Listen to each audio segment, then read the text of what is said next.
நான் beetroot juice செய்ய போகிறேன். அதுக்கு வந்து தேவையான ஒரு பீட்ரூட் நல்லா கழுவி தோலாக ரிமூவ் பண்ணிவிட்டு, இது கூட நம்ம ஜூஸோடு நம்ம என்னென்ன சேர்க்க போகிறோன்னு வந்து பாருங்கள். பீட்ரூட்டு,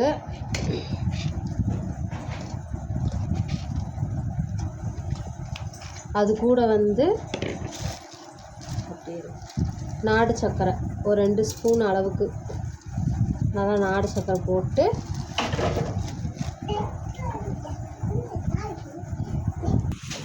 இப்போ வந்து ஜூஸை நம்ம வந்து மிக்சியில் அடிச்சுட்டு வந்துடலாம். அது கூட நம்ம வந்து ஒரு ஏலக்காய் சேர்த்துக்கலாம். இப்போ வந்து அரைச்சாச்சு, இதை ஃபில்ட்ரு பண்ணிக்கலாம்.